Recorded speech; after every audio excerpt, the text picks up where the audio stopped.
Salve, salve Brasil, bem-vindos a mais um episódio aqui do nosso podcast Café com Ferri. Eu sou Felipe Corleta, co-host desse programa. Queria agradecer a todos que se inscreveram aqui no canal, nossos mais de 2,5 milhões de inscritos aqui no canal, nossos patrocinadores. Hoje, inclusive, um dos patrocinadores está aqui. Patrocinador! Está aqui no podcast para conversar com a gente sobre muita coisa bacana. Minerva Foods, Adapta.org e a XTB são nossos parceiros aqui no Café com Ferri. Se tu quer ser parceiro aqui do podcast, também pode mandar uma mensagem aí para Emily. @Emily Shea, que ela vai saber te orientar a aparecer nesse programa aqui, nesse cenário maravilhoso que está conquistando o Brasil. Então, bem-vindos, sem mais delongas, Rafael Ferri. Vamos falar hoje sobre agronegócio, sobre business, com um dos nomes mais importantes da Faria Lima. Cá está Edson Ticle, o CFO mais famoso, reconhecido do Brasil. E não é brincadeira, não é puxa-saquismo, não. O homem é foda. Edson, bem-vindo ao podcast, nosso patrocinador aqui, patrocinador. Tudo que você vê aqui tem à mão a ajuda de Edson Ticle. Eu queria começar o podcast perguntando, Ticle, por que diabos no Brasil a taxa de juros é tão alta? É a mais alta do mundo nos últimos 4 anos. Isso é uma obra, uma criação de Roberto Campos Neto? Bem-vindo. Obrigado. Primeiro vou agradecer e falar o orgulho que a gente tem de ser patrocinador aí do podcast mais famoso e mais polêmico do Brasil. Não é polêmico, não. E o que mais cresce também. O que mais cresce, sim. E agradecer aí o convite. Bom, falar de taxa de juros para começar, um dos assuntos que eu mais gosto. A culpa não é de Roberto Campos Neto. Ele pode ter ajudado com alguma ação de política monetária um pouco mais controversa, mas a gente tem um problema estrutural no Brasil de gasto público, né? De governo que gasta mais do que arrecada. A gente teve alguns soluços aí de responsabilidade fiscal nos últimos 20, 30 anos, mas se a gente pegar a história, Fé, o Plano Real, ele colapsou em 98 exatamente pelo fiscal. Então, o problema do problema fiscal que afeta a taxa de juros, ele não é de agora, ele é um problema antigo.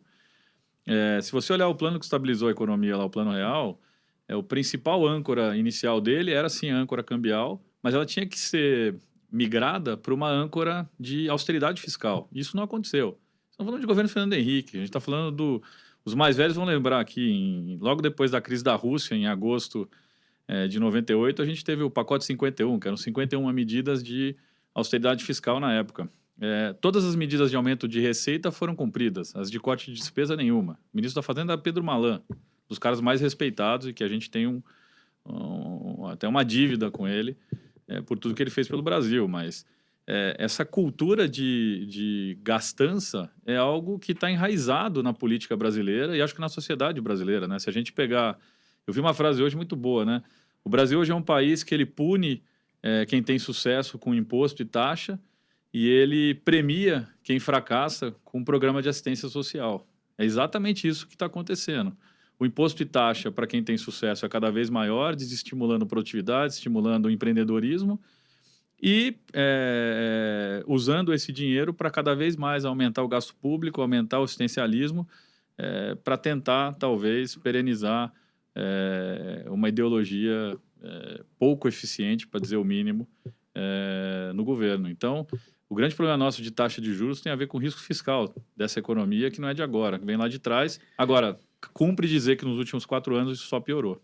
Mas, Ticle, problema de inflação do Brasil, teve ali a bala de prata com o Plano Real, depois problema de balanço de pagamentos, teve, enfim, o câmbio flutuante. Qual que é a bala de prata para o problema fiscal?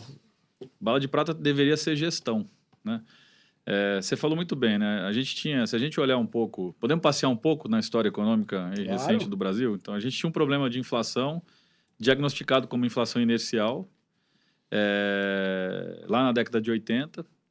O que o Plano Real conseguiu fazer foi trazer uma nova âncora para todo mundo se basear e a gente parar de ter aqueles aumentos sucessivos e inerciais e contínuos de preço. Então, o Plano Real trouxe essa âncora através da âncora cambial. Então, você valorizou o câmbio, você abriu mais a economia e, com isso, você trouxe uma referência monetária.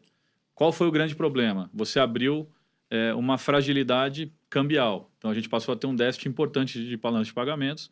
Você estava com o câmbio muito apreciado. Você não soltava o câmbio porque você tinha medo do câmbio desvalorizar e realimentar a inflação e a gente voltar a ter o processo de inflação inercial. Segurou esse câmbio o quanto deu, vieram as crises de balanço de pagamentos de outros países lá fora, México, depois a gente teve a crise da Ásia, depois a gente teve a crise da Rússia e depois foi o Brasil, que foi atacado. Você deixou o câmbio flutuar e tentou migrar para duas âncoras. Uma âncora monetária através de metas de inflação, o regime de metas de inflação foi instaurado logo depois da desvalorização cambial, e você tinha que ter uma âncora fiscal, que na época a gente tinha uma política de superávites primários, vocês devem lembrar, na época que o Arminio Fraga era presidente do Banco Central, de fazer superávit primário, para poder segurar a trajetória da dívida e, com isso, conseguir trazer a taxa de juros real para baixo. Então, se a gente lembrar, toda a âncora para trazer a taxa de juros real para baixo, ela está baseada no desempenho fiscal, em você ter superávit primário, você gastar menos, principalmente.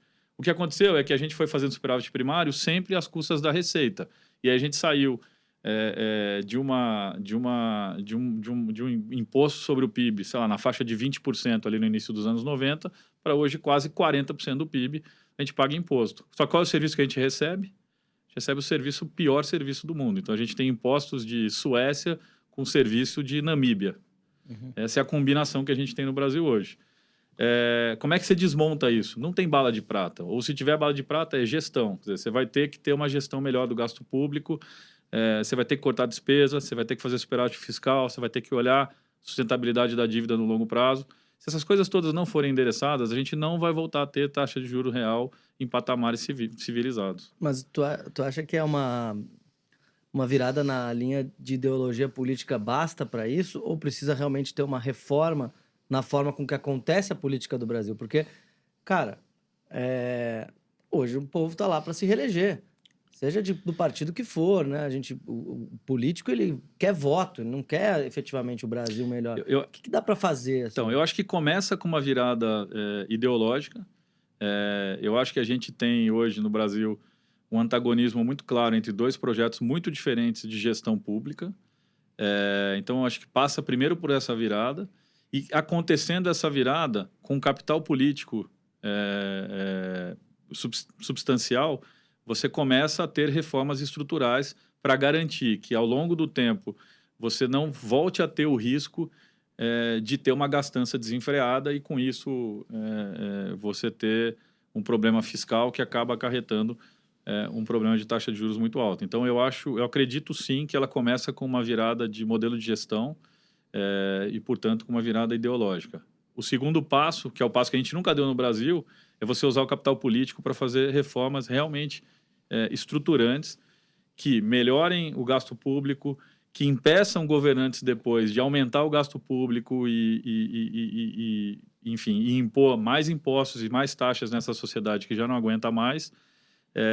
Mas, cara, esse arcabouço ele só vai ser formado se a gente realmente tiver uma mudança de filosofia de gestão.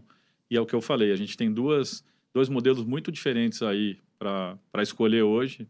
Feliz ou infelizmente, a gente tem um antagonismo muito grande no Brasil hoje e claramente você tem um modelo que optou por não cuidar bem das contas públicas a despeito de todo o problema que isso traz na parte de taxa de juros, como a gente está vendo. E a gente tem um outro modelo que optou por ser mais austero, optou por olhar mais produtividade, optou por reduzir o tamanho do Estado, reduzir o tal do crowding out.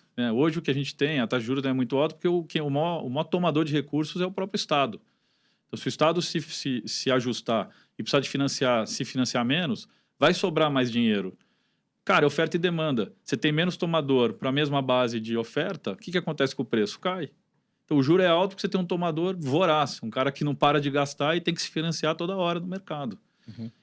Então, eu acredito muito que se a gente tiver uma mudança de modelo de gestão, a gente começa a endireitar o Brasil, mas é um trabalho para 2 gerações. Gente, o nosso convidado de hoje é o Edson Ticle, CFO da Minerva Foods, uma das maiores exportadoras de proteína animal da América Latina e do mundo.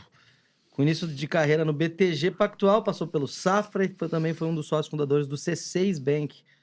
Além disso, atua como conselheiro independente em empresas como Asas Pão de Açúcar, entre outras. Vamos explorar a tua visão de mercado, sobre agronegócio, sobre risco, sobre a economia do Brasil. Bem-vindo ao podcast, Ticli.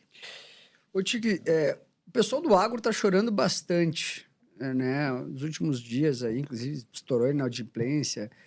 E, cara, fazendo o copo meio cheio, o preço das terras nos últimos anos multiplicou absurdamente, os caras ganharam dinheiro absurdamente. Por que o agro chora tanto? Então, vamos lá. Quem opera... Tu acha que são bebês chorões? Não. Claro que não. Os bebês chorões, se fossem bebês chorões, não seguravam o Bitcoin, país. Cara. A terra subiu mais que o Bitcoin. Então, e o cara tá reclamando. O cara tinha uma terra lá que valia 1 milhão, agora vale 20, o cara tá reclamando. Uma conversinha crítica ao agronegócio, cara. O quê? Ele tá tentando me provocar só. Cara, é o seguinte, primeira coisa que a gente tem que ter na cabeça, o produtor rural, ele não considera a terra como um ativo que pode gerar liquidez, tá? Aquilo para ele é uma reserva de valor de família.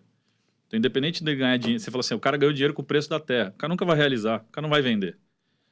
Então, aquilo se comporta como reserva de valor para a família. Você tem produtores rurais centenários, acha que é o Bitcoin? Mais do que centenários. É o Bitcoin do cara do agro, terra. Eu acho que é o Bitcoin raiz. Tá. Literalmente. E esses caras fizeram dinheiro sim na operação, né? Como é que você ganha dinheiro no agro? Com produtividade, né? Com vantagem comparativa, né? Por que você vende mais? Por que você é mais produtivo e é mais competitivo em fazer soja, em fazer milho, em fazer frango, em fazer boi? É isso que te traz retorno. Então, esses caras ganharam dinheiro na competência que o nosso agro tem, que é inigualável no mundo. E aí você vai me perguntar por quê, cara? Porque no agro a gente tem inovação. E por que a gente tem inovação? Porque é um setor tão importante, tão eficiente aqui no Brasil, e a gente tem as vantagens, óbvio, as vantagens naturais, a gente tem terra, a gente tem clima, a gente tem água, a gente tem sol. Isso faz do Brasil e da América do Sul como um todo, assim, imbatíveis quando a gente fala de agro. Mas essas condições todas acabam atraindo boas mentes, boas cabeças para continuar melhorando ainda mais e inovando, coisa que a gente não tem em outros países, né? Que no Brasil ainda é sexy e vai continuar sendo você trabalhar no agro. Você está no o único setor da economia que continua crescendo desde a década de 70. É o único setor que, se você olhar a produtividade, ela é uma reta, ela não para de crescer. Não tem nenhum outro setor no Brasil que apresenta esse desempenho. Isso acaba atraindo as boas cabeças, isso acaba atraindo jovens, gente boa. Isso traz inovação, isso recicla, isso faz com que o setor cresça com produtividade, cresça com eficiência. Você não vai encontrar isso em nenhum outro setor no Brasil. E vou te dizer mais. Sabe por que isso aconteceu? Porque é o único setor que o governo não pôs a mão.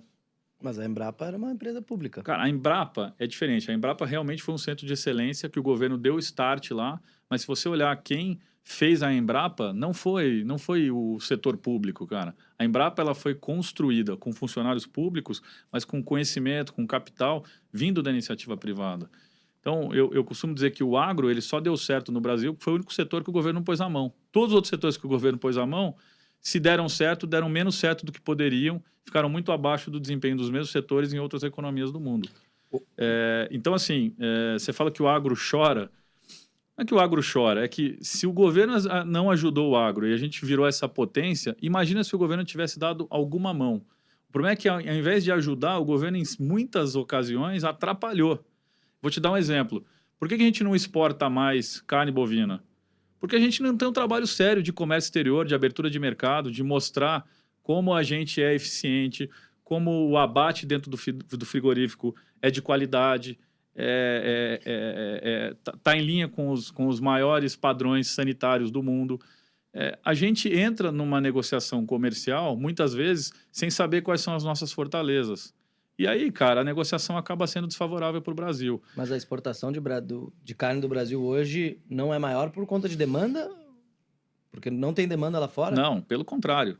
Hoje você tem um desequilíbrio enorme de oferta e demanda. A exportação do Brasil não é maior porque a gente não tem acesso a mais mercados premium. Eu vou te dar um exemplo. O Japão é um mercado premium que está para abrir, mas não abriu. Coreia do Sul é outro mercado. Estados Unidos estava fechado até pouco tempo atrás. A China, até 2018, era fechada, que hoje é o maior mercado para nós. E isso vale para vários outros produtos do agronegócio. Alguns são barreiras sanitárias, outros são barreiras tarifárias. Mas quem resolve isso não é o setor privado. Infelizmente, essa é uma das poucas funções que um governo tem que ter. Né? Se a gente pensar no Estado mínimo, se a gente pensar no Estado inspirado lá pela Margaret Thatcher, pelo Reagan, pelos caras que sempre defenderam o Estado mínimo, o Estado tem que cuidar de segurança, tem que cuidar até certo ponto de saúde, isso aí é até discutível, mas segurança, saúde e principalmente essas negociações comerciais, diplomacia. Isso não dá para transferir para a iniciativa privada. Então a gente depende do setor público para nos ajudar a abrir mercados, nos ajudar a fazer essas negociações, seja bilaterais, sejam em bloco. E isso faltou. Isso faltou ao longo da história no Brasil. E eu acho que se a gente tivesse tido um apoio maior, se o governo não tivesse atrapalhado, a gente podia estar com o agro numa situação ainda melhor, a gente podia ser ainda mais eficiente, trazer ainda mais divisas para o Brasil e ser ainda mais produtivo. Ô, Ticli, o que tu achou desse acordo do União Europeia-Mercosul? Foi meio curioso o momento dele ter acontecido logo depois do Trump chegar e ameaçar tarifas. Tem relação com isso? É um bom negócio para o Brasil? Não é um bom negócio para o Brasil? Qual que é a tua visão? Cara, da forma como ele está se desenhando com a França, e principalmente a França, que tem um medo enorme do nosso potencial agro, eu não acho que ele é bom. Porque, porra, cara, quando você senta para fazer um acordo comercial, você tem que tentar abrir e tirar as barreiras para os produtos os quais você é mais produtivo, que você tem maior competitividade. E quando você senta para negociar e você tira o agro da mesa, cara, você já começou errado, você já tirou a tua principal fortaleza da mesa. Você vai negociar o quê? Provavelmente você só vai levar a bola nas costas numa dessa. Então, eu acho que para ter um acordo bom para nós, a gente tem que ter tudo isso na mesa, inclusive, principalmente, a pauta agro. Por que você acha que o Brasil não consegue, mesmo dentro do setor de alimentos, produzir produtos de maior valor agregado, né? Assim, tem aquela história, vende a laranja, importa o suco de laranja, ou vende a soja, importa o óleo de soja. O que falta para a gente conseguir beneficiar melhor esses alimentos e vender para fora com uma margem melhor, com, enfim, um preço de venda cara, mais isso alto? é uma falácia enorme. Sabe por quê? O que é valor agregado, cara? Você acha que produzir salsicha é valor agregado? Você tem uma indústria de salsicha, você está produzindo valor agregado porque você está pegando um retalho de carne e transformando num produto que é enlatado? O retorno sobre o capital investido daquela lata de salsicha, daquele business, é muito pior do que, por exemplo, você vender carne in natura. Então, eu acho que a gente tem que ter cuidado com esse discursinho de valor agregado, entendeu? Uhum. Quando eu exporto carne bovina, por exemplo, in natura, eu estou exportando sol, água, terra e capacidade de trabalho, né? E mão de obra eficiente e mais barata que o resto do mundo. Não necessariamente você industrializar isso, processar, você vai estar agregando valor efetivamente. Então, a gente tem que ter um pouco de cuidado com isso. Eu não tenho preconceito nenhum com commodities. Aliás, eu ajudo a tocar uma companhia de commodities, majoritariamente de commodities. A gente tem um puto orgulho com isso, porque commodities você pode ganhar muito dinheiro se você tiver a estratégia correta. Os retornos, né, o retorno sobre o capital investido em commodities, ele muitas vezes é muito maior do que em indústrias, em setores que são ditos de valor agregado. Eu vou te dar um exemplo, cara, numa empresa que eu trabalhei, que vocês não citaram aí. Eu trabalhei na Cargill, né? Eu trabalhei no Black River, que era o hedge fund da Cargill. Se você olhar o ROIC da Cargill, ele é muito maior do que muita empresa tipo Nestlé, tipo empresas realmente de marca e de valor agregado. Porque a gente tem uma falácia nessa história de produto industrializado, produto de valor agregado.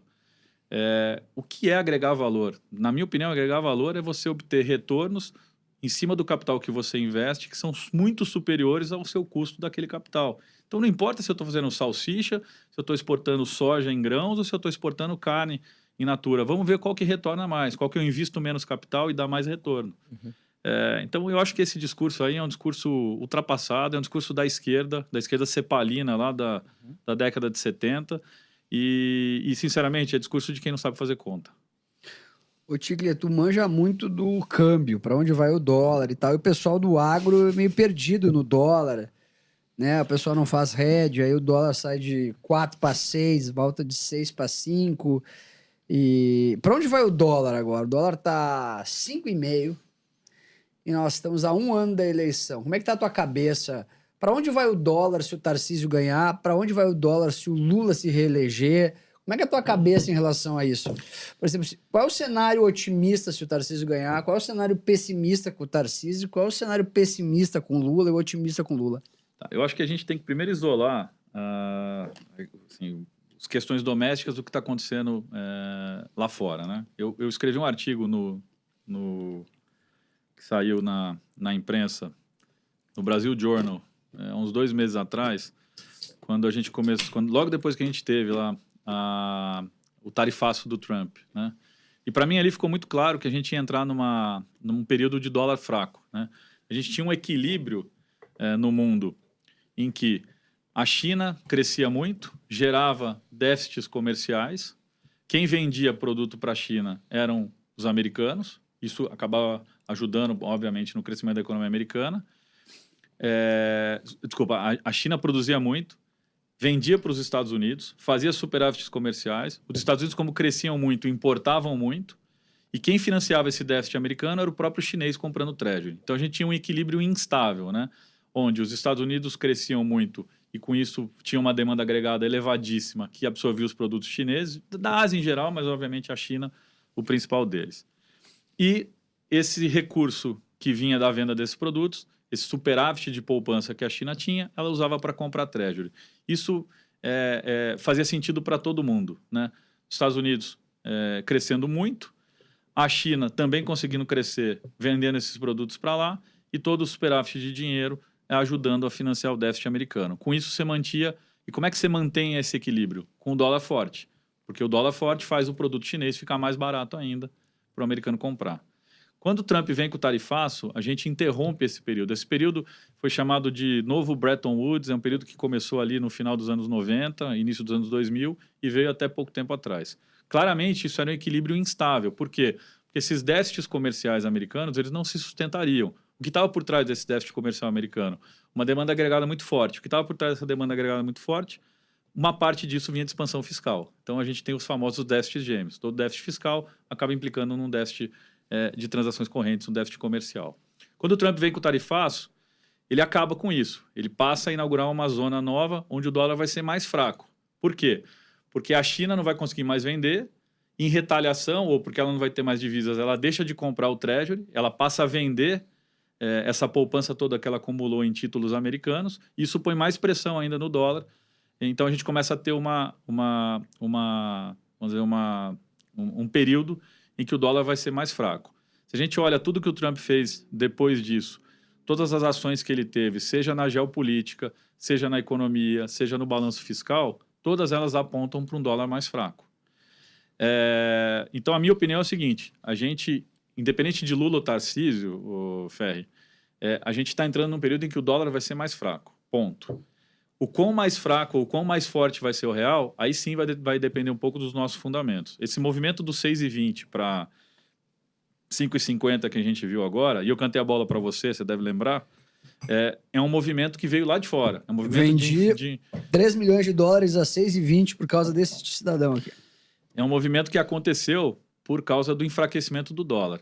Agora, a minha opinião, para a gente ter o real ainda mais valorizado, eu acho que a gente tem que ter uma condição doméstica melhor. O que é isso? A gente precisa ter mais responsabilidade fiscal, o risco das contas públicas tem que cair, o risco percebido na sustentabilidade da dívida tem que cair, a inflação que estava alta já está caindo, isso obviamente ajuda a você ter a moeda local mais forte, o crescimento econômico tem que vir.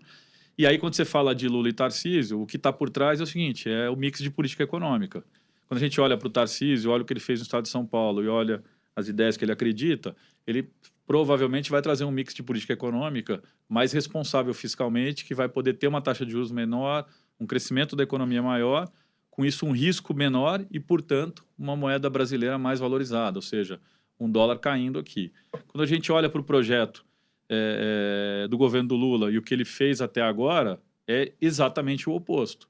É um projeto de expansão fiscal que necessita ter taxas de juros mais altas, que alimenta uma inflação mais alta e que alimenta um risco percebido muito mais alto. Por isso, difícil ver a moeda se apreciando muito mais baseada nos fundamentos internos. Agora, a gente não pode esquecer que a gente está no meio de um tsunami de enfraquecimento do dólar em nível global. Então, pode ser, você vê, com todos esses problemas que a gente está tendo agora, o governo Lula fraco pra caramba no Congresso para poder passar as medidas que ele precisa. Popularidade lá embaixo. Gastança absurda. Com todos esses problemas de fundamento, o dólar saiu de 6,20 para 5,50. Da onde veio isso? Veio desse tsunami de enfraquecimento mundial. Num cenário otimista, com Tarcísio presidente, para onde pode ir o dólar? Acho que pode ir para 4,80. Otimista isso ou pessimista? Não, isso é um cenário base, cara. Eu acho que com o cenário que a gente tem lá fora e o que eu espero que seja o projeto de política econômica de um governo do Tarcísio, eu veria facilmente esse dólar abaixo de 5, aí, por volta de 4,80. Tu acha que poderia ir 4? Cara, eu acho difícil, Ferri, porque aí a gente tem que olhar um pouco os fundamentos da economia, entendeu? Se você olhar como é que estão os termos de troca, o Brasil é um exportador basicamente de commodities. Os preços de commodities estão mais baixos hoje do que eram há 10 anos atrás. Portanto, os termos de troca pioraram um pouco. A gente teve inflação aqui no Brasil, inflação de custo, então a competitividade piorou. Então, difícil dizer que o dólar, o preço de equilíbrio seria R$4. Pode bater? Pode, cara. Eu já vi coisas absurdas nesse mercado. Eu estou no mercado desde 97. Você tem períodos de euforia, você tem períodos de overshooting, de undershooting, que descola muito dos fundamentos. Mas quando a gente faz uma previsão dessa, a gente discute cenário, cara, a gente não está olhando esse tipo de cenário. A gente está tentando olhar um pouco para onde os fundamentos estão mostrando. Se o dólar for a R$4, quebra o agronegócio no Brasil? Cara, não quebra o agronegócio. O agronegócio é muito, muito eficiente, muito produtivo. E aí entra. Mas machuca. Cara, machuca. Só que o que acontece? E aí vem um pouco por que a nossa política de hedge é ativa no Minerva e a gente não acredita em hedge natural. Porque você sempre, dependendo da posição de oferta e demanda dos seus produtos, você tem mais ou menos poder de barganha para aumentar os preços em dólar. Então, se o Brasil é o único, por exemplo, fornecedor mundial de carne de frango, ou um dos principais, ele acaba tendo um protagonismo na fixação do preço em dólar. Então, se a gente tiver uma apreciação cambial e eu tenho um poder de barganha grande, porque a oferta está restrita lá fora e a demanda está crescendo, e o único cara que é um grande ofertante sou eu, obviamente eu consigo subir preço em dólar. E a gente não precisa ir muito longe. Pega o que aconteceu com o preço de todas as commodities que o Brasil exporta nos últimos 20, 30 anos, e em dólar, todas essas commodities estão mais altas do que eram. Isso mostra o quê? Mostra que o mundo está crescendo, está demandando mais e a oferta está cada vez mais restrita. E aí a oferta restrita, o cara que é uma ofertante, que no caso é Brasil e América do Sul, acaba tendo poder de preço. Por que, só pergunta, antes de eu esquecer, por que nos governos do PT os bancos lucram tanto? Quem é o maior tomador de dinheiro? Governo. Quem tem o dinheiro? Os bancos. Oferta e demanda. O preço do dinheiro vai lá em cima, porque você tem um cara gastando pra caralho e tendo que tomar dinheiro. Acho que o Lula é o melhor amigo dos banqueiros. Eu não vou dizer isso, cara. Eu tô analisando o cenário, como é que fica num governo gastador. Se você tem um governo gastador, você tem uma necessidade maior de se financiar. Você vai se financiar com quem? Com o provedor de capital. Quem é o provedor de capital numa economia? Normalmente o setor bancário. O mercado financeiro tem uma lógica que eu discordo, que é que a política não atrapalha os negócios, né? As coisas têm que funcionar fora da política, né? Ou seja, tem empresas que tiveram um sucesso estrondoso nos últimos 20 anos no Brasil, 10 anos, não importando quem tiver à frente do governo. Eu te dou alguns exemplos aí, XP, Nubank, outras empresas aí tiveram sucesso. Tu acha que a política atrapalha os empreendedores no Brasil ou isso é uma lenda da Faria Lima? Cara, assim, eu sou um liberal de carteirinha, né? Então eu acredito num Estado mínimo e acho que o Estado, quando ele resolve entrar muito no setor privado, ele acaba atrapalhando. Então, assim, eu acho que o Estado, quanto maior ele for, mais ele atrapalha os negócios. Seja por regulação, seja por taxa de juros. Seja porque o cara fica grande, gasta muito, precisa tomar dinheiro e acaba influenciando no custo capital para as companhias. Então, assim, e acho que você dizer que os business não dependem da política é naive, é inocente, entendeu? É óbvio que dependendo do cenário político, dependendo da condução da política econômica, você vai ter negócios que vão ser mais ou menos beneficiados. Então, assim, eu não acredito nesse purismo todo aí que você acabou de citar aí da Faria Lima. Eu acho que Isso é para molecada de planilha. Eu brinco, quem nunca recebeu um auto de infração, nunca recebeu um fiscal, nunca teve que pagar um imposto, nunca teve que negociar com um comprador externo ou com um governo externo por causa de tarifa, por causa de barreira sanitária, não sabe como é que é a vida real, só sabe como é que é preencher planilha. Eu já fui preenchedor de planilha há muito tempo, então eu falo isso com muita tranquilidade. Ô, Ticli, tu falou de estado mínimo e me lembrou de um artigo que o Howard Marks publicou essa semana, onde ele falou que não tem nenhum cenário em que as tarifas vão reindustrializar os Estados Unidos e comparou as medidas tomadas pelo Trump com medidas de intervencionismo lá do setor de seguros da Califórnia. Eu queria ver tua cabeça sobre essa política de tarifas. O que tu tá vendo disso para frente? Tu acha que o Trump vai recuar? Acho que é uma estratégia para enfraquecer o dólar ou realmente esse discurso de que vai reindustrializar os Estados Unidos, ele tá na cabeça do homem? O que você tá pensando sobre essa história? Cara, eu até escrevi isso no meu artigo. Quando você ouve o Trump falar das tarifas e dessa ideia de reindustrializar, de substituir importações, de novo, é o pensamento latino-americano cepalino da década de 70. É curioso ver o presidente dos Estados Unidos usando o mesmo discurso que a esquerda brasileira usava na década de 60 e 70. Vocês devem lembrar, a esquerda sempre defendeu essa política de substituição de importações. O que é isso? Nada mais é que você fechar o país, seja por barreira comercial, seja por tarifa, e substituir as importações com indústria local. Isso não funcionou. Nunca funcionou, em nenhum lugar do mundo isso funcionou. Isso funciona por algum período, quando você quer dar um incentivo específico numa indústria ou numa região. Mas a longo prazo, isso não funciona. Porque você acaba não incentivando a produtividade, você não incentiva o empreendedorismo, como diria o Ferri, raiz. Quer dizer, o cara que tem que competir, tem que ser bom mesmo para poder sobreviver.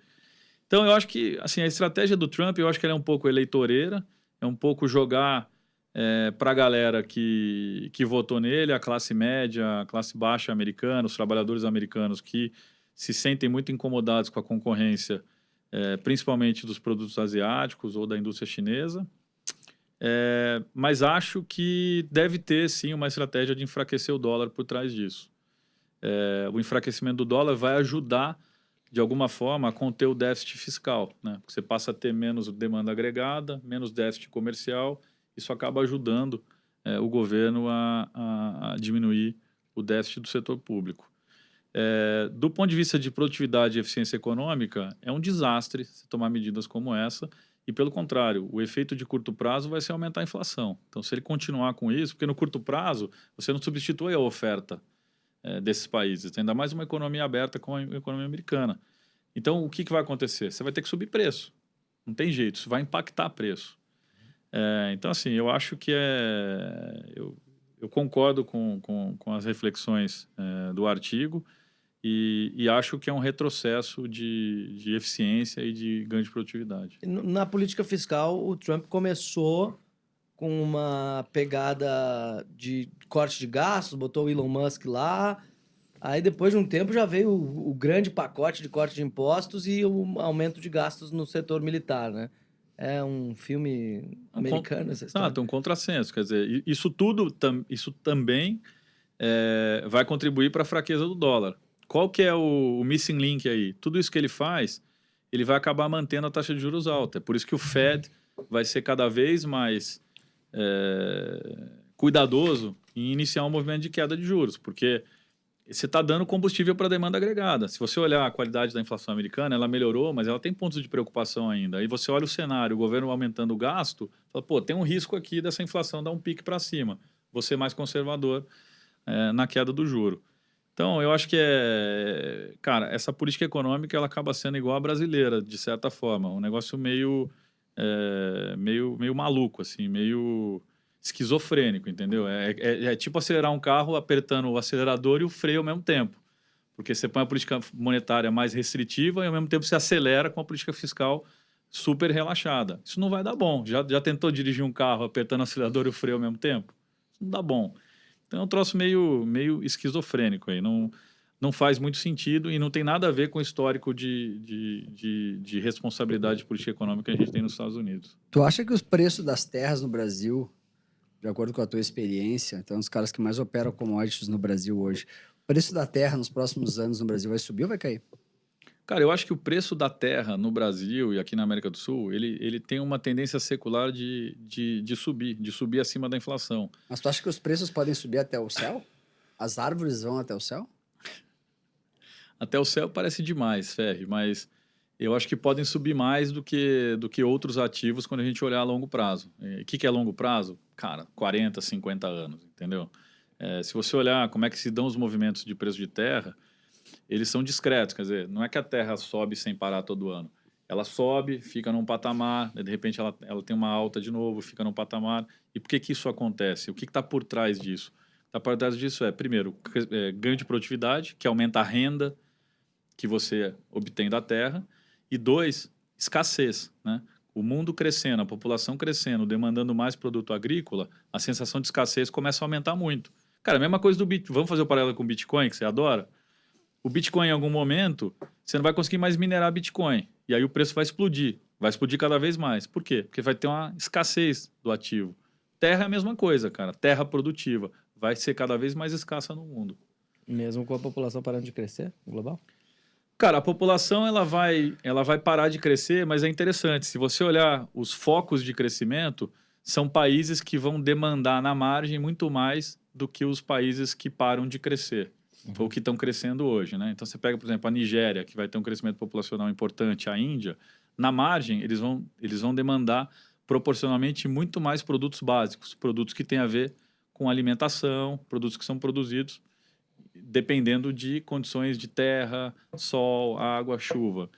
Então, nesse sentido, não tem como, a terra vai continuar cada vez mais escassa, porque enquanto ativo de produção, enquanto meio de produção, porque a população que vai mais crescer é a produção que vai mais demandar os produtos que vêm dessas áreas. Quais são os erros mais comuns que tu vê o proprietário rural, o produtor agrícola no Brasil fazer?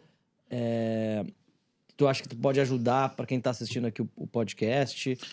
O que tu acha que os caras poderiam melhorar para ter ali um retorno financeiro mais legal no final do ano? Eu acho que a grande carência que você tem é gestão de risco, né? E a gestão de risco, uma parte é culpa do produtor rural, outra parte é culpa do mercado que não oferece os instrumentos adequados aqui no Brasil. Então, por exemplo, gestão de risco não é só financeiro, é chuva, geada. Pô, se a gente tivesse uma indústria de seguro bastante desenvolvida, você poderia comprar seguro contra esses eventos naturais de forma acessível, né? Isso até tem hoje em dia, mas ainda é muito caro. Isso é parte da gestão de risco também, de uma propriedade rural. E aí tem a parte de gestão de risco financeiro, que é quando você decide vender a soja no mercado futuro, por exemplo, decide vender o produto que você está produzindo, você não pode ter a cabeça de que, puta, eu vendi, o negócio subiu, puta, errei e tal. Não, você tem que ter uma cabeça de fazer hedge, efetivamente. Puta, o meu custo de produção é 20, o mercado está pagando 30, puta, R$10 ou $10 de lucro, para mim é bom para caralho. Então eu vou lá, eu vou travar e acabou, eu vou botar minha margem no bolso. Foda-se se esse negócio for para 40, 50. 10 está bom para mim. É um pouco a cabeça que a gente faz a gestão de risco do Minerva. Então, a gente criou um fórum lá que chama Beef Desk, em que a gente põe todo mundo, os principais decisores, numa sala todo dia, e a gente olha como é que estão os 3 principais fatores que determinam a nossa rentabilidade, que é o preço da carne, que é 100% da minha receita, virtualmente, o preço do boi, que é 80% do meu custo, e o dólar, porque eu exporto hoje 70%. Quando essas 3 variáveis, a combinação delas me dá uma margem que eu considero adequada, que dá um retorno sobre o capital investido, que eu pago o meu capital, o custo de oportunidade, pago o retorno do meu acionista, a gente trava essas margens. Puta, às vezes eu travo errado, a carne sobe, o dólar desvaloriza. Cara, foda-se. Eu travei, eu garanti o lucro mínimo que eu preciso, eu garanti a margem mínima, e com isso também, se o negócio vier contra o que eu estou achando, eu também estou garantido. Então, um pouco, para mim, o que falta um pouco é você ter mais gestão de risco dentro da propriedade rural. Mas tu acha que é uma indústria que precisa se desenvolver, ou tu acha que os próprios produtores precisam estudar mais? Eu acho que as duas coisas, as coisas andam juntos, entendeu? Acho que os produtores... eu acho que a gente está tendo uma profissionalização muito grande no Brasil. Quanto mais profissional, mais necessidade você vê desse tipo de instrumento, e a necessidade desse instrumento vai acabar gerando uma oferta maior desses produtos. Aconteceu isso no mercado de investimentos, que vocês conhecem melhor do que eu. À medida que o que o poupador foi ficando mais sofisticado. A gente não conhece melhor que tu, só corrigindo. Só corrigindo aqui. Foi ficando mais sofisticado e demandando mais produtos. A indústria começou a se desenvolver mais e começou a ofertar mais produtos. É um pouco dessa dinâmica que eu acho que tem que acontecer no campo. Ô, Ticli, vocês têm milhares de colaboradores. 50 mil? 44 mil. Não só no Brasil, né? No mundo todo. E aí no Brasil, tem um fenômeno que é todos os dias falado por vários empresários e CEOs de companhias, falta de mão de obra por conta do excesso de auxílio no Brasil. Vocês estão sofrendo isso? E como é que tu acha que é uma forma de resolver isso? Porque o benefício, quando tu dá, né, o Bolsa Família, poucos anos atrás, era 20 bilhões por ano. Esse ano, o Bolsa Família, os benefícios sociais serão 180 bilhões. Então, quanto mais tu dá, mais as pessoas querem e menos tu pode retirar, porque isso tira votos. Como é que tu enxerga essa equação? Porque a gente tem um famoso apagão da mão de obra no Brasil. A Minerva, o Grupo Minerva sofre desse mal. Como tu vê, como é que tu enxerga que isso pode ser resolvido? São duas perguntas. Primeiro, o Grupo Minerva sofre do apagão da mão de obra por conta do excesso de auxílio do governo? E dois, como isso pode ser resolvido? Tá, então vamos separar a resposta. O Grupo Minerva não sofre disso porque a nossa localização, hoje a gente está em áreas onde você não tem um assistencialismo tão explícito, tão presente. A gente não tem... As nossas plantas estão localizadas muito no centro-oeste do Brasil, no sul e no sudeste. É onde a gente tem uma concentração aqui no Brasil. Só que, obviamente, eu estou em conselho de outras empresas, eu converso com outros empresários, a gente vê que existe um apagão de mão de obra. Quanto mais ao norte do Brasil você vai, mais esse fenômeno fica explícito e é mais dramática a situação. E às vezes não é nem o custo que aumenta, não é só, você não tem gente disposta a trabalhar. Esse é o mais sério, tá? Porque o cara fala assim, olha, se eu ficar em casa eu ganho 1.000, se eu for trabalhar eu ganho 1.500. Por 500 eu prefiro ficar na rede. Eu abro mão desses 500 e fico em casa. Então, essa é a situação dramática que a gente Cuidar tem. do filho. Ou não fazer porra nenhuma. Essa é a situação dramática que a gente tem em algumas partes do Brasil. Como é que eu acho que a gente sai dessa situação? E aí esquece um pouco a política. Você fala, pô, isso aí traz voto e tal. Isola um pouco esse negócio, esse incentivo perverso que a gente tem nesses programas de assistencialismo. Tu acha que é um incentivo perverso? Tu acha que não deveria existir Bolsa Família? Não, eu acho que sim, mas aí é o que eu ia responder para você. Não pode ser sem contrapartida. Né? Quando você vai lá para o governo do Fernando Henrique, que foi o primórdio do Bolsa Família, que você tinha os auxílios lá específicos para comprar gás, até para alimentação, você tinha uma contrapartida na época, que era manter os filhos na creche ou na escola, o sujeito fazer um curso de reciclagem para voltar para o mercado de trabalho. Você tinha algumas contrapartidas que meio que balanceavam isso de certa forma. O problema é que quando você vira um assistencialismo puro e simples, você tira o incentivo das pessoas correrem atrás de ganhar o próprio sustento. Então, esse é o grande problema do assistencialismo. Eu não sou contra o assistencialismo. Um dos meus professores na GV foi o Suplicy, que era a bandeira da tal da renda mínima. O cara só falava disso. Não está errado você dar assistência a camadas que estão marginalizadas e que estão fora da sociedade. Só que você tem a obrigação de dar assistência e cobrar uma contrapartida. Qual é a contrapartida? É qualificação para, em algum momento, essa pessoa voltar a participar da economia organizada e, com isso, poder abrir mão ou não precisar mais do assistencialismo do governo. Então, esse deveria ser o modelo.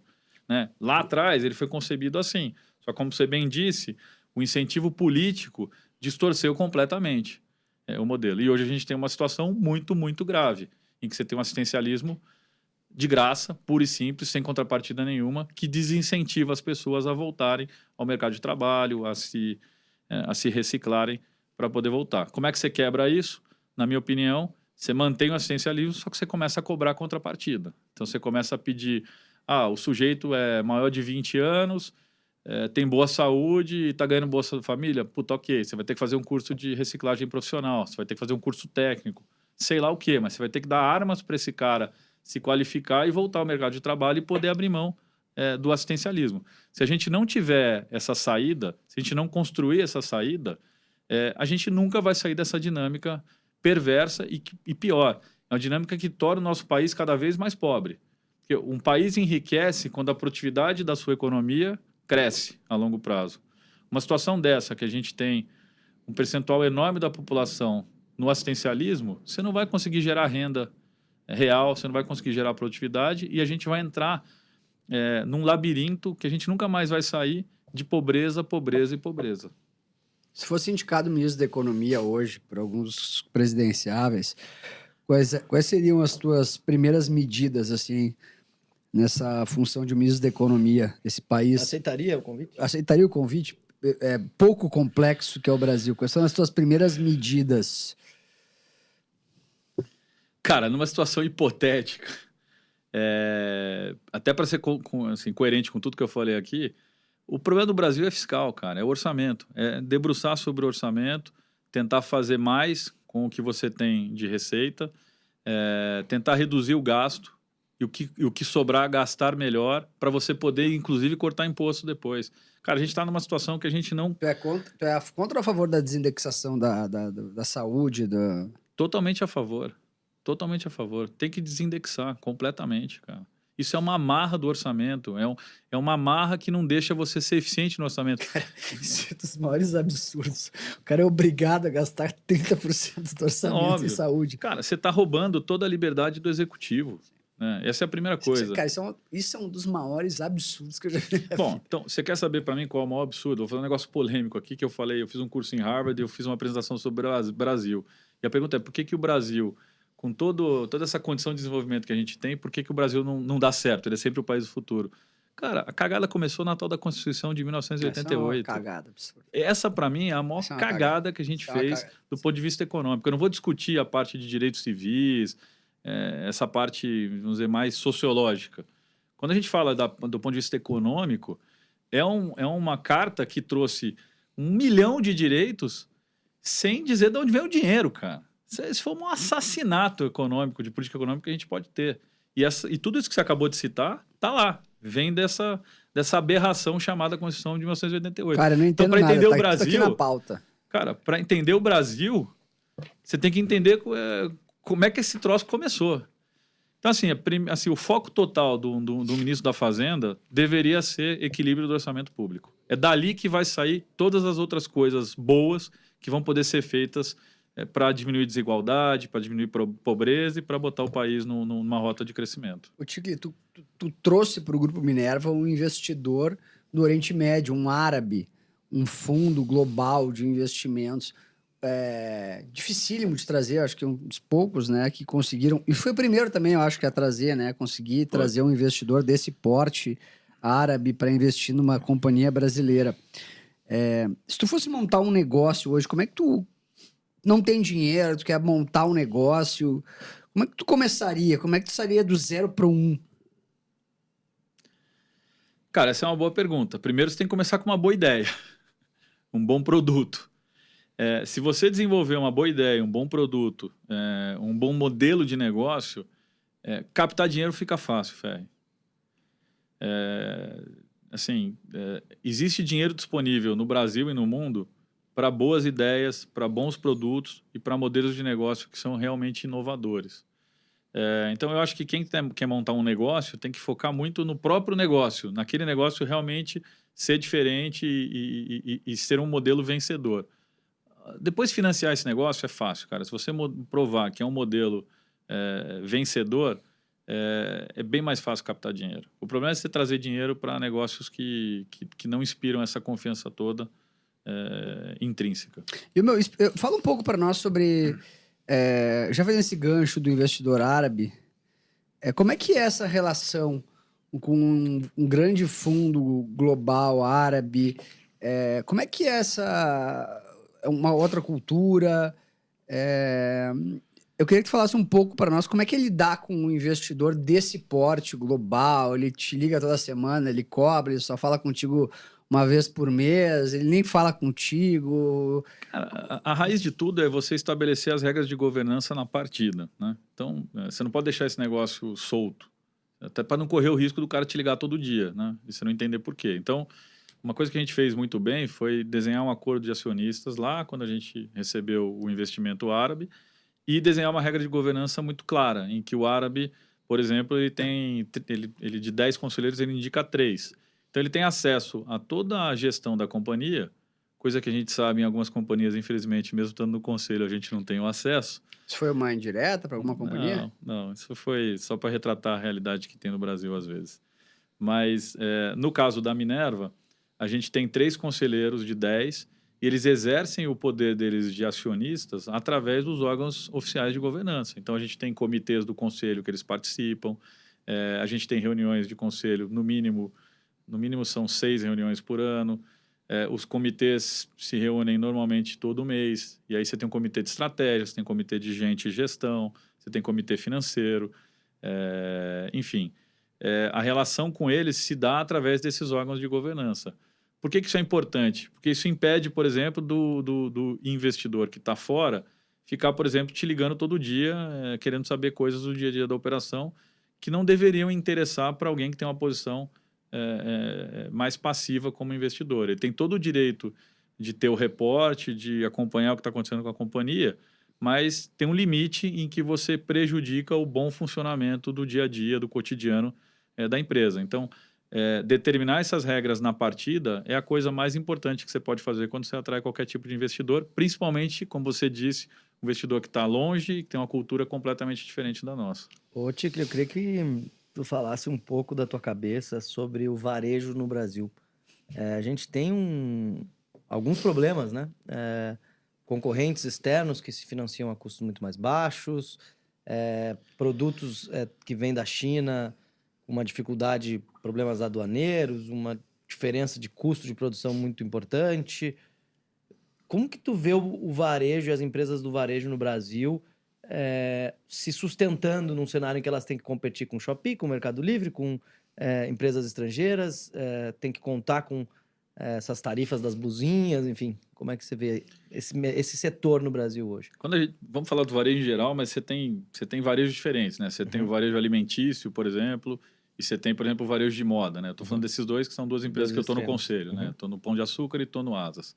Mas se a gente pensar em geral a atividade de varejo, ela é uma atividade que tem margens apertadas, que usa muito capital de giro, portanto, um capital investido muito grande, e ela depende muito da demanda, do comportamento da demanda doméstica. Essas 3 coisas dependem de uma variável só, taxa de juros. Então, se a taxa de juros é alta, o teu capital de giro é caríssimo, a tua demanda ela tende a esfriar, e se você tem uma necessidade grande de capital, você acaba sendo uma empresa alavancada, endividada, e a taxa de juros te mata. Se você tem margem baixa, pior ainda. Então, a gente tem um setor que normalmente não aguenta períodos muito longos de taxas de juros muito elevadas. Quando a gente tem períodos de taxas de juros muito elevadas, normalmente você tem consolidação nesse setor, porque os caras mais alavancados acabam ficando pelo caminho ou acabam sendo absorvidos. Então, na minha opinião, a principal dificuldade do varejo é a taxa de juros no Brasil. Se você olhar a eficiência, produtividade, com tudo isso que você falou, a competição internacional, tudo isso, a gente tem empresas espetaculares. Você pega empresas centenárias que sobreviveram a cenários super adversos, uma delas o nosso Pão de Açúcar. O próprio Grupo Asas, que está no varejo de moda, no outro segmento, é uma das empresas mais eficientes no seu setor no mundo. Se a gente tivesse um ambiente de taxa de juros um pouco mais civilizado, essas empresas iam voar ainda mais. Então, assim, o grande problema ainda é a taxa de juros. Ela afeta o varejo, porque as margens são apertadas, portanto, as empresas que estão alavancadas não conseguem gerar retorno suficiente para pagar a dívida. Ela afeta a demanda, esfriando a demanda, e ela afeta o custo do capital, porque normalmente o varejo ele é asset light, mas ele é muito intenso em capital de giro. E especificamente do setor de varejo mais linha branca, assim, Magalu, Casas Bahia, esses são os caras que mais estão sofrendo, não? Porque as margens são ainda mais apertadas, né? E o capital de giro ainda é maior. Essa linha branca toda, o cara tem que parcelar em 12 vezes as compras. Então, assim, o ciclo de conversão de caixa dele acaba sendo muito mais longo do que outras empresas de varejo, com uma margem ainda mais apertada. Não é à toa que essas empresas têm que ser gigantes, elas têm que ter uma escala enorme para poder girar a ponto de fazer alguma massa crítica de resultado. Ô Ticle, qual foi o teu antiportfólio na vida? Tem um site nos Estados Unidos em que os investidores de empresas de tecnologia e tal, eles colocam as ofertas que lhe foram oferecidas de negócios e eles não entraram e elas deram certo, né? Então tem um lá que o cara ofereceu lá o Airbnb por $2 milhões, aí tem o e-mail dele negando a proposta de seed lá de 20% por $400 mil. Qual foi o teu antiportfólio, a coisa que te ofereceram para tu entrar ou o emprego que te ofereceram que tu não aceitou e que o negócio explodiu? Eu perguntei pro Esteves e ficou bravo comigo. Alô, Esteves! Tá convidado. Cara, assim, eu posso falar, Fê? Sabe por que é muito difícil responder essa pergunta? Porque eu acho que quem anda pra frente, quem tem sucesso na vida e persegue o sucesso, ele não pode ficar lambendo ferida passada, entendeu? Não dá pra ficar olhando pra trás, falando, puta, o que você pode fazer é aprender com seus próprios erros. Isso é saudável e isso a gente tem que fazer isso. Mas eu costumo dizer que quando você toma uma decisão, seja ela de investimento ou de não investimento, e de emprego, de oportunidade, ou de recusar, você tem que primeiro você tem que mapear muito bem as variáveis que estão fazendo você tomar aquela decisão naquele momento. E guarda aquilo. Porque se você... Eu vou te dar um exemplo. Por motivos N, na época, eu tomei a decisão de sair do Pactual, né? Você pode falar, pô, foi um puta erro. Cara, na hora, quando eu olhei os drivers que me fizeram tomar aquela decisão, era a melhor decisão a tomar naquele momento por uma série de fatores. Se você revisita essa decisão 10, 15 anos depois, independente do que aconteceu com a tua vida, se você não tiver consciência do que fez você tomar aquela decisão, você vai ser um eterno insatisfeito. Porque você sempre vai achar que você tomou decisões erradas, se você não contextualizar. Então, assim, é óbvio que aquela decisão me trouxe um aprendizado bom, certo ou errada, enfim, a gente pode discutir. Você seria um dos maiores sócios do BTG hoje? Não sei, cara, não dá para saber, mas... Mas eu tive muitos outros aprendizados, eu fiz uma carreira diferente, eu construí outras competências. E na época que eu tomei essa decisão, eu tenho esse papel guardado até hoje, tá? Naquele momento era a melhor decisão a ser tomada. Então, mais do que você se preocupar com o seu antiportfólio, eu acho que você tem que se preocupar com os erros que você cometeu, os aprendizados que você teve, e como é que você constrói o seu portfólio daqui para frente. Ô, Ticle, tu foi advisor do mais rápido e meteórico IPO, a empresa mais rápida a fazer IPO. Do zero ao IPO. Do zero ao IPO na história do capitalismo brasileiro, que foi uma empresa criada por mim e que tu foi o advisor que nos levou ao IPO junto com o nosso querido André dos Santos Esteves. Eu queria te perguntar, onde nós erramos? Cara, assim, onde nós erramos... Onde nós erramos, porque tu era só... Eu tava lá no front. Onde tu acha que a gente falhou?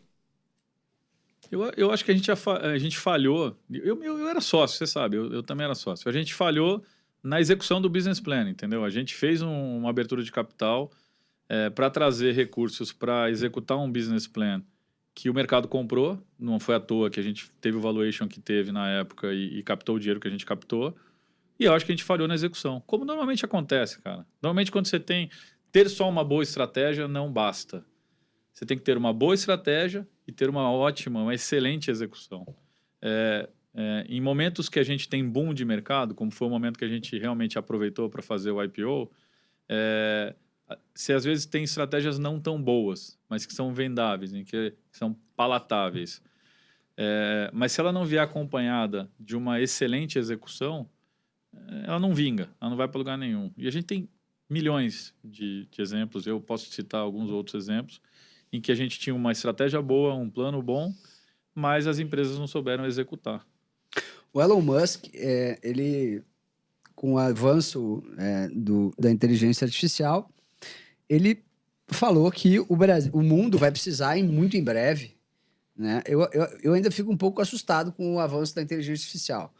Quanto mais eu leio, mas eu estudo. Mas o que te assusta? Vamos ver aqui até qual é a profundidade que você tem de inteligência artificial, Fé. Eu vou te perguntar agora. Cara, eu acho que o desemprego vai ser muito grande, maciço, assim. Por exemplo, vão ser várias e várias profissões que vão ser dizimadas. Então, mas por quê? Porque você já pensou o que a inteligência artificial faz? A inteligência artificial hoje...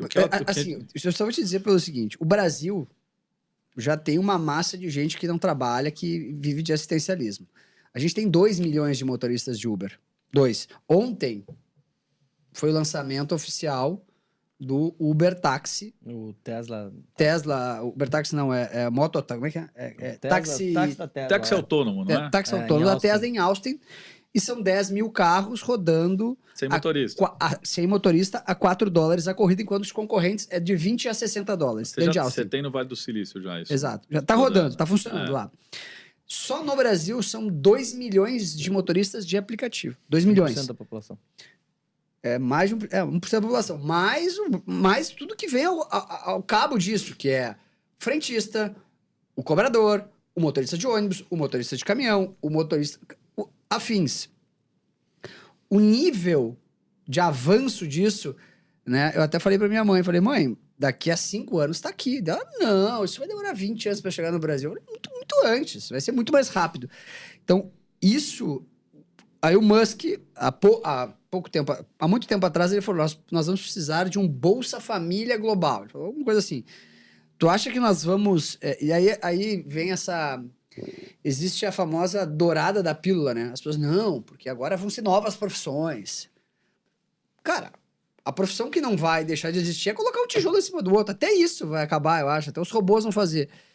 Né? Para onde vai o mundo da inteligência artificial? Vamos lá. Acho que tem duas coisas aqui. Eu acho o seguinte. Essa falácia que você fala das novas profissões... O que eu acho que tem que acontecer, é o que eu falei da Bolsa Família que a gente tem hoje no Brasil, as pessoas vão ter que se qualificar, vão ter que procurar fazer outras coisas, né? Neste mundo em que as tarefas que são repetitivas vão ser claramente substituídas por inteligência artificial. Isso eu não tenho dúvida.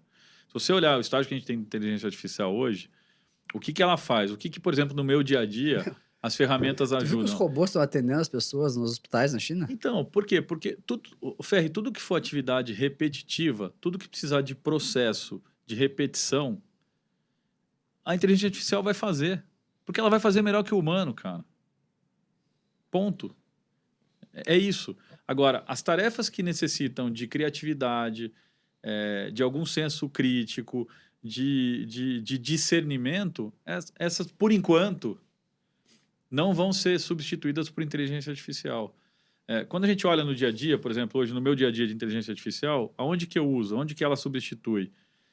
Hoje, o que a gente tem disponível, a inteligência artificial, ela substitui as grandes ferramentas de busca. Ela é muito mais rápida e muito mais eficiente se você souber fazer o prompt correto. Então, sei lá, eu vou preparar uma apresentação para a tua turma do The Link. Tem que levar lá as tabelas com...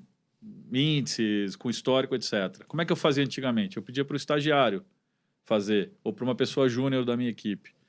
Hoje, eu monto o que eu preciso de informação, jogo no ChatGPT, a tabela vem pronta. Fala, eu quero saber qual a produtividade da agricultura brasileira nos últimos 20 anos. Ou coisas muito mais difíceis de pesquisar, esse negócio faz muito mais rápido. Óbvio que você tem que ter um pouco de cuidado ainda com a fonte dos dados, tal. E o que está por trás disso? Isso aqui é tarefa repetitiva, isso aqui é pesquisar banco de dados. São coisas que a máquina consegue fazer muito melhor do que o ser humano. Mas então vai eliminar muita gente. E aí o ser humano vai ter que fazer o quê? Vai ter que ser o cara que vai olhar essa tabela e criticar. Falar, cara, esse número está certo ou está errado, ou assumindo que vem tudo certo. Puta, olha, aconteceu, interpretar o dado. Interpretar o dado, isso ainda é insubstituível, a não ser que os caras consigam criar um cérebro artificial.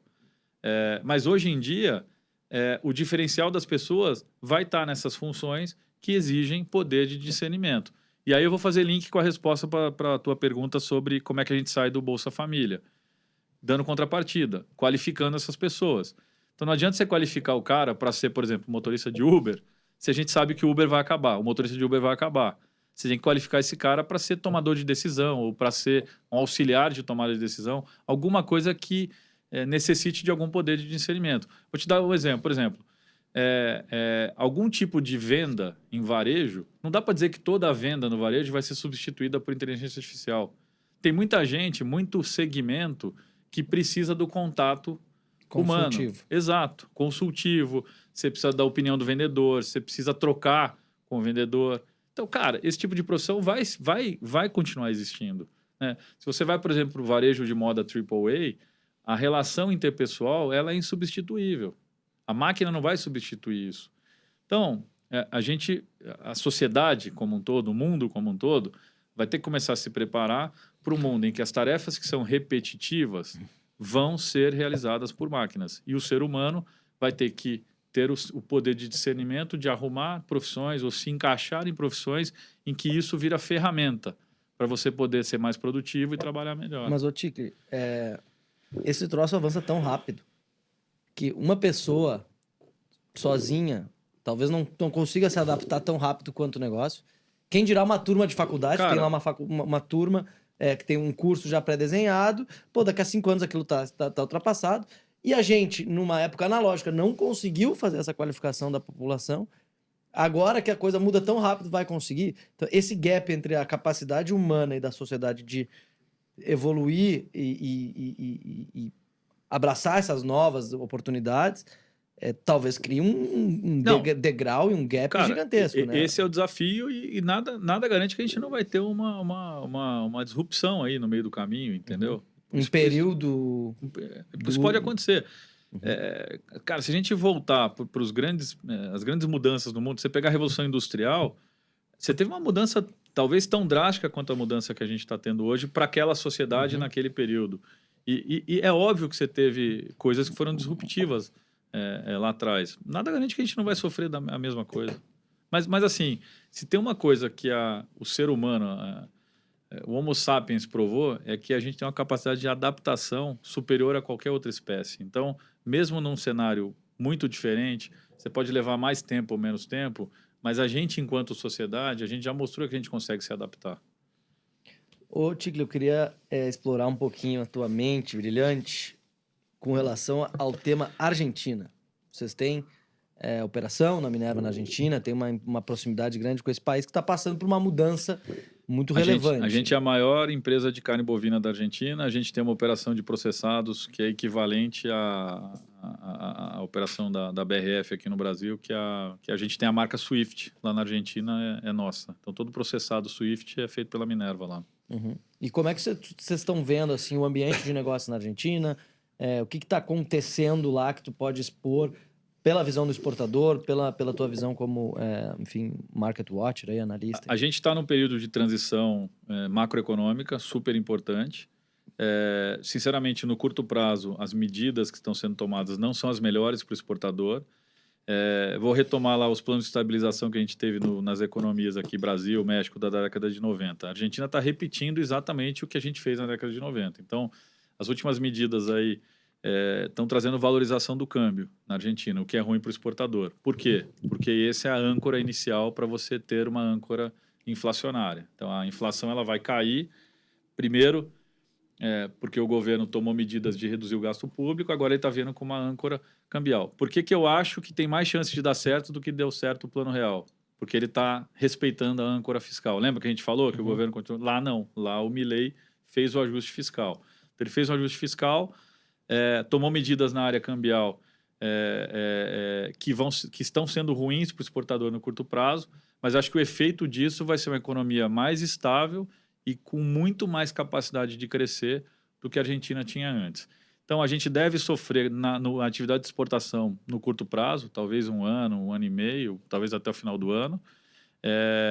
Por outro lado, a gente está vendo um mercado interno pujante. O crescimento do mercado interno é vigoroso. Não sei se vocês viram o dado de PIB, 5,8% de crescimento no primeiro TRI, a economia argentina, 5,8% de crescimento. Então, a gente está sentindo... É só anualizado. Isso anualizado. A gente está sentindo uma demanda muito maior no mercado interno. Então, a gente está mudando um pouco o foco. Como é que a gente faz a gestão? A gente muda o foco da operação. Se era uma operação basicamente exportadora antes, Agora está virando uma operação que vai ser predominantemente de mercado interno. Quando você olha o mix de política econômica, eu acho que eles estão na direção correta. Eles estão meio que aplicando a receita de estabilização dos anos 90 com responsabilidade fiscal. Então, você vai ter uma economia estável muito mais rápido e com muito menos fragilidades do que a gente tinha quando a gente saiu do Plano Real. Fragilidades essas que perduram até hoje. Então, assim, eu me tornei um grande otimista em relação à Argentina, principalmente pela mudança de política econômica que a gente viu nos últimos 2 anos. Ô, Ticli, do que tu te arrepende na vida? Ai, caralho. Essas perguntas são difíceis, velho. O que eu me arrependo? Cara, eu tento não me arrepender de nada. Eu tento me arrepender do que eu não fiz. Do que eu fiz, cara, tá feito. Entendeu? Quem é a pessoa mais inteligente que tu já conheceu pessoalmente? Que eu já convivi. Não, que tu já conheceu. Pessoalmente. Cara, Fora eu tenho algumas referências na minha vida aí profissional.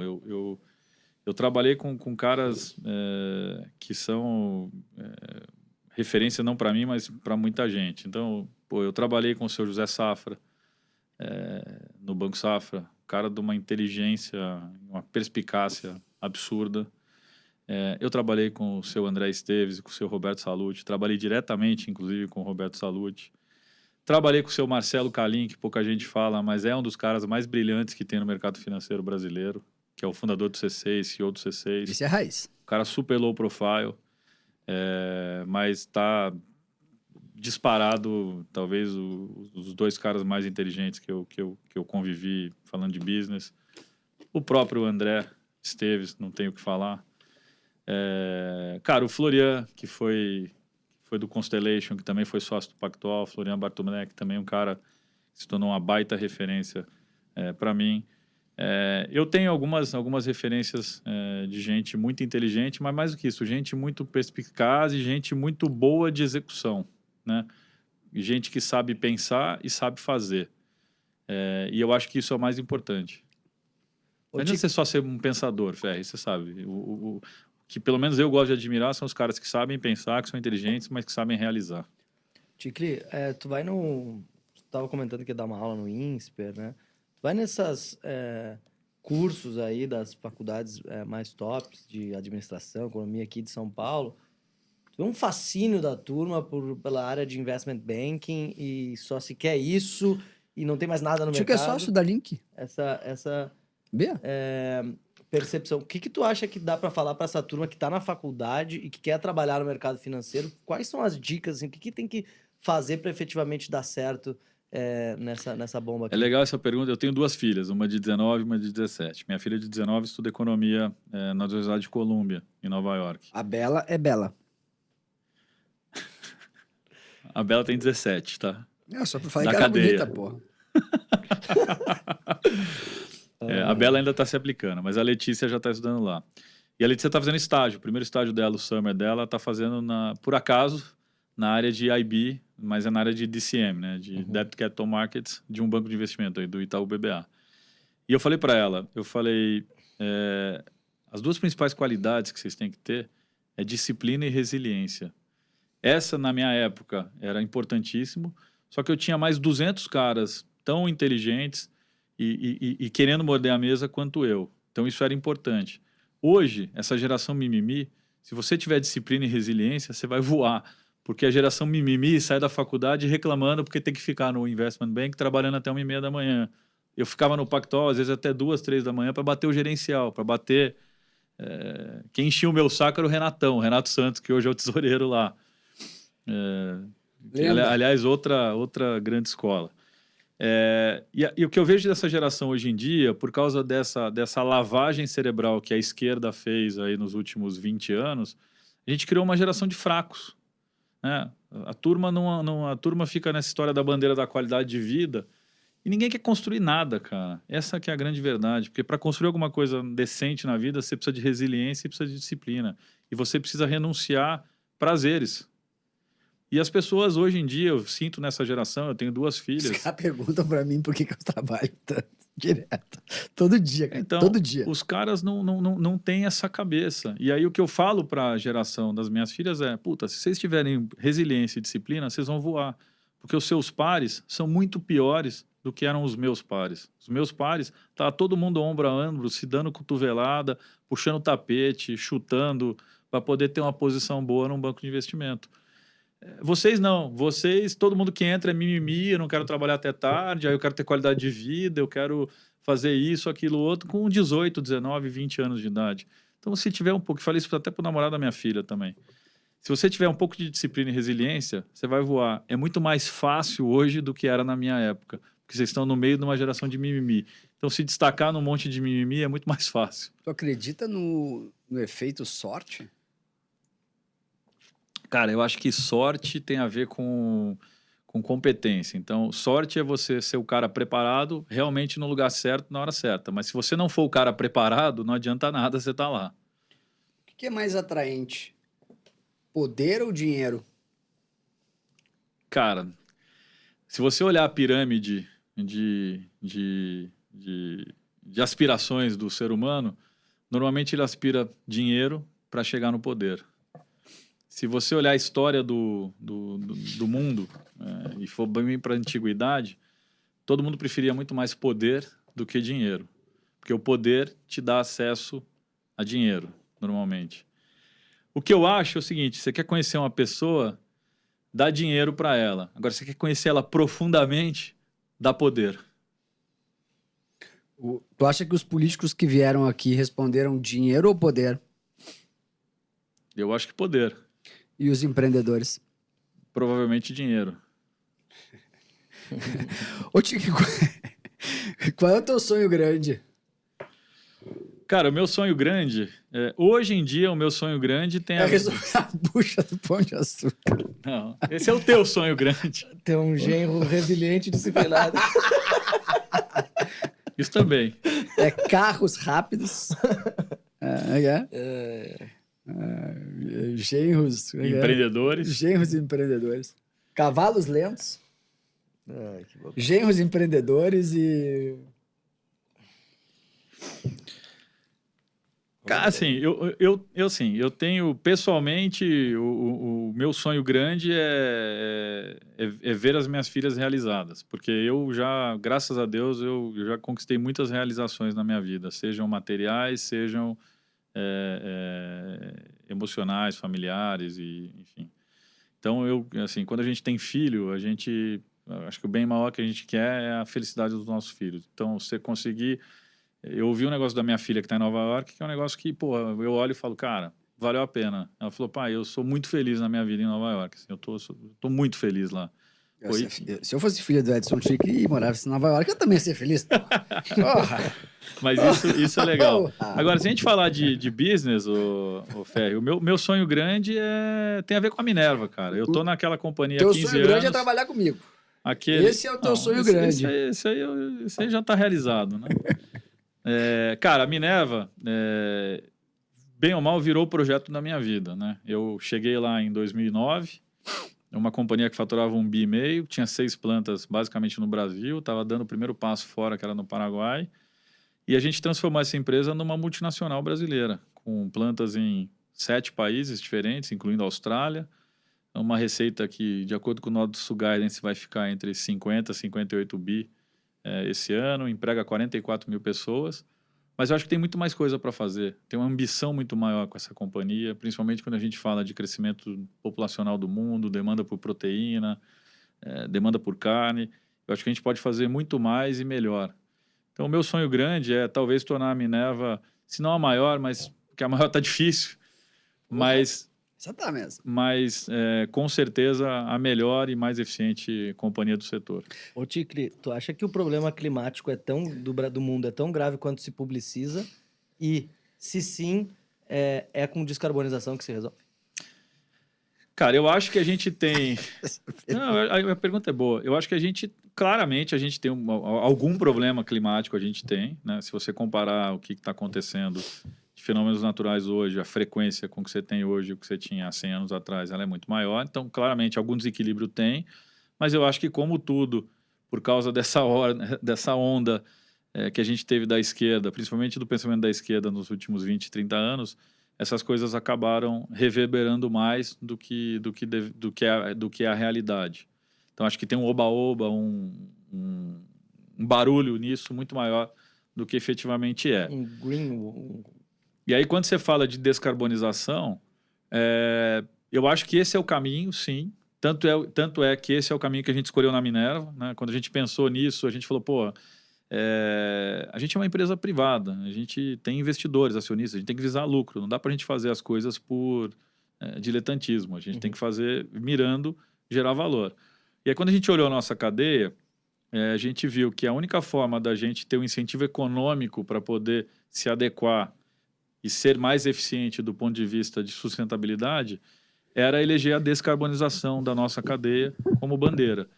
Por quê? Porque a descarbonização, né, crédito de carbono, esse mercado, ele gera incentivo econômico. E aí vem outra coisa que eu acredito muito. Eu acho que as coisas que não têm incentivo econômico, elas não são duradouras, elas não vão para frente.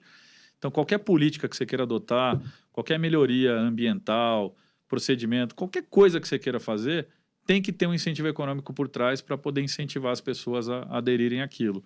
Então, eu acredito sim na descarbonização, mas acredito que ela só vai ganhar impulso quando a gente tiver um mercado de carbono organizado, a gente tiver regras organizadas em nível global, que vão possibilitar as empresas fazerem compensações, tradar crédito de carbono em nível global. E se isso acontecer, obviamente o maior beneficiado vai ser o Brasil. O Brasil tem o potencial de ser o celeiro de geração de crédito de carbono do mundo.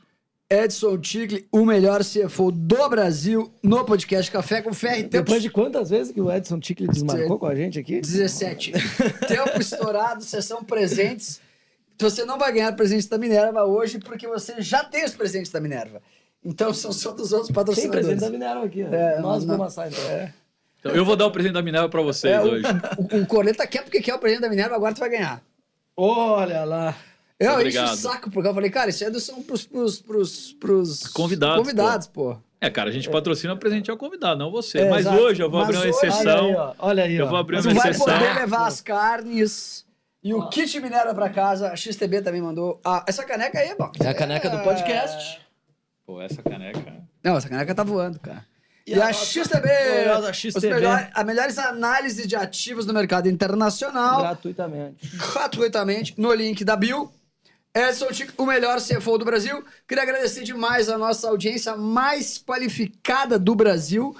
E é de maior idade também.